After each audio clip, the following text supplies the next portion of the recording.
because he continues to lie to the world about what I said and who I was pointing the finger at. Nah, I'm you. I'm not with you. Yeah, we're taking him to court.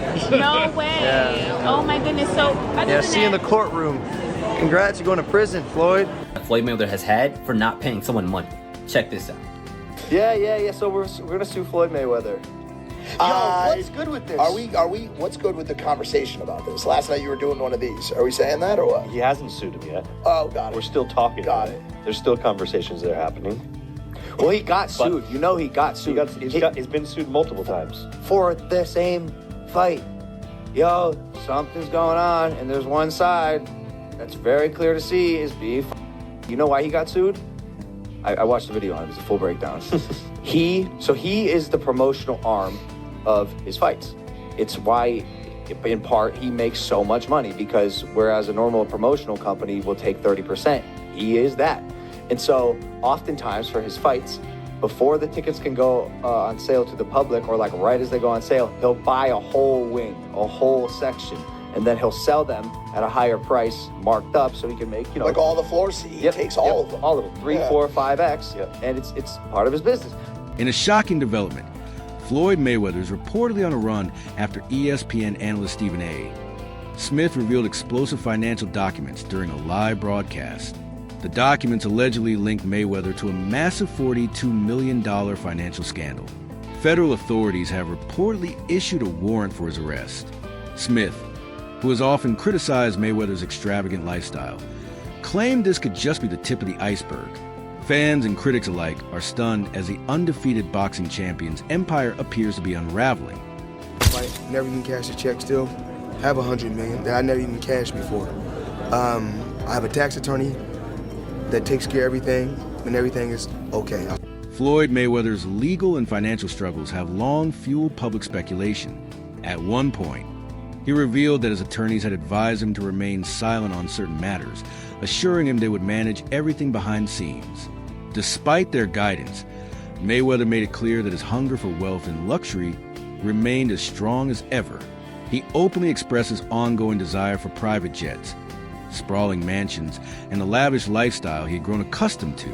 His remarks made it evident that while his legal team worked to resolve his disputes, his primary focus remained on preserving his opulent way of life. Mayweather's insistence on keeping his financial affairs private, coupled with his relentless pursuit of wealth, paints a picture of a man determined to maintain his status and material success. Even as rumors swirl and legal battles mount, he appears resolute in his quest for more riches and luxury, a mindset that highlights both the complexities of his career and the steep cost of his fame. Boxers, if not the greatest boxer in history. He's absolutely sensational. But he retired years ago, and for me personally, I know these exhibition matches are entertaining. I like the one with Conor McGregor, not so much the one with Logan Paul. Looking at these exhibitions and all of that stuff, that little melee and stuff don't matter to me. As far as I'm concerned, it could have potentially been orchestrated. I don't know. But I do know not just anybody should be allowed to be in the ring with Floyd Money Mayweather. Absolutely. I just believe. Stephen A. Smith has never been shy about his admiration for Floyd Mayweather, frequently praising the boxing legend's incredible legacy. He often highlights Mayweather's remarkable ability to stay undefeated through the latter part of his career, pointing to his disciplined, unmatched defensive skills and technical brilliance. Smith views Mayweather as a master strategist, someone who didn't just fight to win, but fought smartly to avoid defeat. His blend of intelligence and precision made him a dominant and nearly untouchable force in the ring. For Smith, Mayweather's greatness extends far beyond his record. It's his meticulous approach to the sport and his ability to control every aspect of a fight that truly set him apart. Smith's consistent praise emphasizes Mayweather's lasting impact on boxing, recognizing how his methods and mindset have established a standard of excellence respected by fans and analysts alike. In Smith's eyes, Floyd Mayweather's greatness is undeniable, serving as a benchmark for future generations of fighters. After Floyd Mayweather transitioned to exhibition matches following his retirement, the praise he once received began to fade. His return to the ring, particularly his bout with Logan Paul, sparked heavy criticism. Stephen A. Smith was especially vocal, arguing that the fight lacked any real competitive merit. Smith pointed out that Logan Paul, a YouTuber turned amateur boxer, posed no legitimate threat to Mayweather, making the event seem more like a money grab than a meaningful addition to his legacy. For Smith, this move tarnished Mayweather's once impeccable reputation. He criticized the exhibition for lacking the intensity and high stakes that had defined Mayweather's earlier career. Smith's remarks underscored a broader sentiment. By prioritizing financial gain over competitive excellence, Mayweather risked undermining the very legacy that had made him one of the greatest fighters in history. Here's what I do know, which is where my disappointment comes from. When you are as great as Floyd Money Mayweather, everybody doesn't deserve to be in your space. I know you like to make money. You're never going to stop making money. Very, very few people on the planet know how to make money like you know how to make money. But some of this stuff has got to stop. You want to get Conor McGregor in the ring for an exhibition match, all right, that's fine. You know, Conor sold that. It was great marketing. He's not a boxer, but hey, he was a knockout artist in the UFC. I get it. Stephen A. Smith didn't confine his criticism to just Floyd Mayweather's fight with Logan Paul. He consistently voiced concerns about Mayweather's overall approach to exhibition matches. While Smith acknowledged and even understood the bout against Conor McGregor, given McGregor's background in combat sports, he felt that the exhibition fights that followed lacked any real competitive merit. For Smith, the issue wasn't about fighting for thrill or to enhance a legacy. It was about Mayweather deliberately choosing opponents far below his skill level simply for easy financial gain. In Smith's view, this strategy risked undermining the credibility Mayweather had spent years carefully building to emphasize that Mayweather's once pristine reputation as a dominant force in boxing was now in danger of being overshadowed by a series of low-stakes matchups. Smith argued that the fighter who had once sought glory in true competition now seemed focused solely on cashing on his fame. This shift, Smith warned, was altering the public's perception of Mayweather. Instead of being remembered solely for his unmatched skill and achievements, Floyd was increasingly seen as someone exploiting his legacy rather than elevating the sport. In Smith's eyes, by prioritizing money over competition, Mayweather was putting the very legacy he had fought so hard to build at risk. Why fight Logan Paul? Name another boxer besides myself that's more famous than Logan Paul. Tyson Fury? What? I want you to look up Tyson Fury, how many followers, and look up how many followers Logan Paul has. Logan Paul, 56 million. Tyson Fury, 4 million. So 50 compared to 4 something. I can fight a fighter right now, guarantee myself 35 million. Or me and Logan Paul can go out and entertain and have fun and make 100 million or more. So if you were me, you gotta look at 35 million for 12 rounds and 100 for 6 rounds. Big difference. The turning point in Floyd Mayweather's post-retirement career became painfully clear when he was asked why he chose to fight Logan Paul instead of a higher-profile boxer like Tyson Fury. His answer: Logan had more followers. Mayweather's explanation: prioritizing social media influence over skill, competition, or legacy raised serious concerns among fans and analysts alike. Stephen A. Smith, among others, saw it as a glaring sign that Mayweather's priorities had fundamentally shifted. Rather than fighting to challenge himself or enhance his legendary career, Mayweather now seemed more focused on securing lucrative paydays and chasing attention, choosing to fight Paul, a YouTuber with limited boxing experience. Instead of a seasoned professional, was viewed as a clear step away from the competitive spirit that had once defined him. Smith and other critics argued that Mayweather's focus on social media clout over athletic achievement signaled a deeper change. He was no longer committed to preserving his legacy as one of boxing's greatest. Instead, the pursuit of fame and fortune had taken center stage, leaving fans and analysts questioning his true intentions. Floyd Mayweather, the highest paid athlete, not the highest paid boxer, the highest paid athlete in the world. I had the opportunity and pleasure to be around him for many years. I was his personal shopper. I was a personal friend of his family. One of my greatest memories of being just lucky enough to even be around that environment was watching him train. Watching Floyd Mayweather train is a masterclass in discipline. It is a masterclass in work ethic.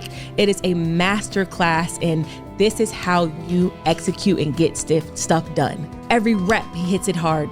There's not one lazy rep. He does everything at such a high frequency, so elevated. I'm like, goodness gracious, watching this man train, it's like, that's how I want to train for life. I've been to the club with Floyd where we leave in the club 3, 4 in the morning and he's still going to hit his 6 miles. He'll have all the cars follow him and he's running down the Las Vegas Strip, down back streets. At one time, Floyd Mayweather wasn't just the highest paid athlete in boxing. He was the highest paid athlete across all sports. His status was more than a reflection of his dominance in the ring. It was a testament to his strategic mindset and meticulous planning. Mayweather earned widespread respect for his ability to generate immense wealth through blockbuster fights, savvy business moves, and successful promotional ventures. However, as new details and rumors about his finances continue to surface, the once flawless image of Mayweather as both fighter and businessman is beginning to show cracks. The man long admired for his disciplined approach to building his fortune now faces mounting scrutiny. Questions are emerging about the true state of Mayweather's finances, with reports suggesting that his financial empire may not be as stable as it once seemed. The same man who proudly flaunted his wealth and championed his financial savvy, risking deeper financial troubles. As these revelations unfold, they cast a growing shadow over his legacy, forcing fans and critics alike to reconsider the real cost of his success.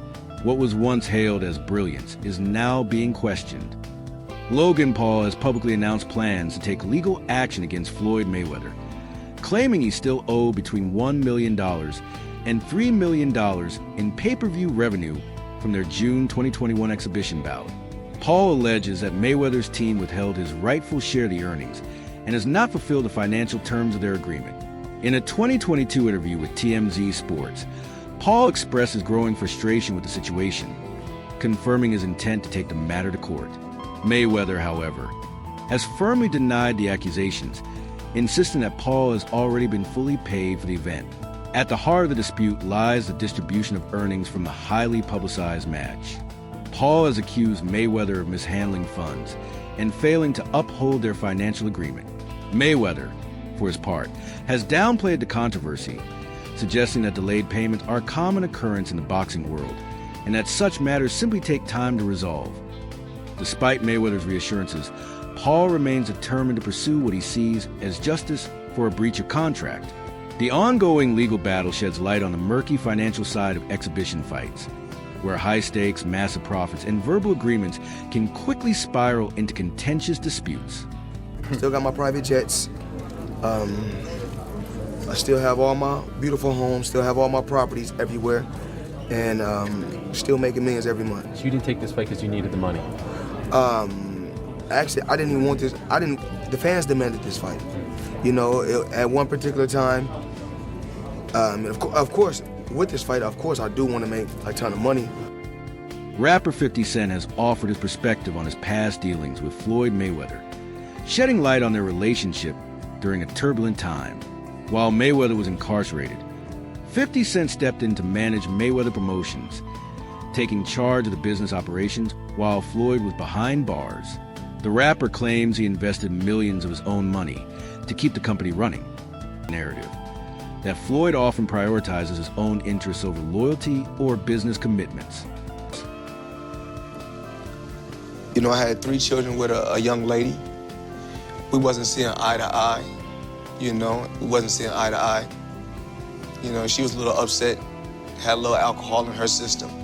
She was a little edgy, and I told her, you know, basically I needed the keys to my truck. She was upset. She didn't want me to take the keys to the truck. So things got out of hand and blown out of, you know, they blow things up bigger than what things are really made out to be. So things happen. But nevertheless, you had to do 2 months, right? Yeah, I did 2 months for a misdemeanor, yes. So what is it like to have everything and then not have freedom? That's what I come to find out. Freedom is very important. Freedom is very, very important. And I'm just, you know, I'm happy to be free. I'm happy to be back, you know, in my children's life. Adding more fuel to the fire, 4 seats in the arena were intentionally left empty and filled with people dressed to create the illusion of a sold-out venue. As someone who covered the fight live, saw how he was told the event was a record-breaking success, when in reality, the situation was far different. Sonnen even shared a personal anecdote, mentioning how his mother attended the event and witnessed the truth firsthand. Despite the fight being marketed as a sold-out spectacle, thousands of seats remained vacant. This revelation led Sonnen to acknowledge the presence of breaking pay-per-view numbers are still celebrated as the largest in boxing history. Promoters continue to tout it as a monumental achievement, even when in reality the live audience didn't quite match the narrative. Or is that something that you can't disclose right now? He has not paid me in full. That is a fact. No short way. a few mil, yeah. Wow. Still a few mil. Yeah, oh yeah. Have you been in contact with him?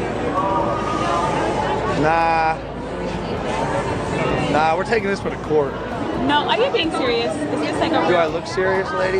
You do. I'm just making sure. I apologize. Really? I'm just... Nah, I'm not you. Yeah, we're taking him to court. No way. Yeah. Oh my goodness. So, Yeah, see you in the courtroom. Congrats, you're going to prison, Floyd. Mayweather was undefeated for the last half of his career with one hand.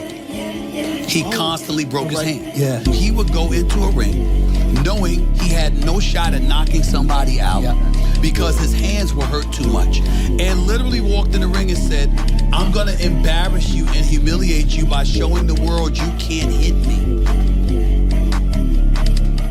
Adding more fuel to the fire, former UFC fighter and analyst Chael Sonnen exposed an uncomfortable truth about the Mayweather versus McGregor fight. Sonnen claimed that the event wasn't as financially successful as it seemed, revealing that many of the seats in the arena were intentionally left empty and filled with people dressed to create the illusion of a sold-out venue. As someone who covered the fight live, Sonnen was quick recounting how he was told the event was a record-breaking success, when in reality, the situation was far different. Sonnen even shared a personal anecdote, mentioning how his mother attended the event and witnessed the truth firsthand. Despite the fight being marketed as a sold-out spectacle, thousands of seats remain vacant. This revelation led Sonnen to acknowledge the presence of fake news in sports promotion, highlighting how image management and hype were prioritized over actual attendance and success. Despite these revelations, the fight's record-breaking pay-per-view numbers are still celebrated as the largest in boxing history. Promoters continue to tout it as a monumental achievement, even when in reality the live audience didn't quite match the narrative. Anybody who knows Floyd knows he doesn't want to be alone. So in that situation, I was concerned about him because I went to visit him more than anyone else that he would qualify and would actually visit him. And it's because I knew that he'll buy stuff for you to keep you around. His temperament, there's no balance. He can do anything and they still stay there because it's like they're yes man, yeah. Right, yeah. You can trust the news. There's no such thing as fake. I'm working for ESPN. We're broadcasting the Mayweather-McGregor fight live. And to this day, they will tell you that's a record. That's the biggest fight ever. That thing was sold out. That place people were dressed up as empty seats. And I mean thousands of people. No. I bought my mother's ticket that day. That day, my mother decides that she wants to go to the fight. So I'm in there and I'm telling the world that this place is sold out because that's what's on the screen. And it's not even close. Yeah. This isn't it's pretty much there's thousands of empty seats. That was the first time that in my own life I ever wow, fake news is real. Wow. And then Mayweather and McGregor, they wanted a rematch. They were begging. They were doing more media trying to get a rematch than they did leading into the first match. And the guys that wrote the checks. But why didn't it sell out? I mean, it's such two big draws. They promoted it so well. All anybody's talking about. Yeah, there's still a number. Yeah. I mean, no matter how big a draw is, there's still a number. If this guy got 100 million, this guy got 100 million, then you got to advertise it, promote it. You got to bring. It's the guarantees that kill everything. If they were just getting percentages, then obviously everybody. But would you're saying the seats were empty. I can understand it not making the money, but the seats being empty seems peculiar. Crazy. Yeah, and there's nothing in the world where you have a pay-per-view hit that didn't have a live audience hit. Like if your live audience is your first focus group isn't sold out, you didn't do pay-per-view numbers. Sure. But boxing will still claim that to this day. They still to this day claim that that's number one. And if you want to be the biggest pay-per-view in boxing history, all you have to do is claim it. Drop your thoughts in the comments, smash that like button, subscribe for more news, and hit the bell so you never miss an update.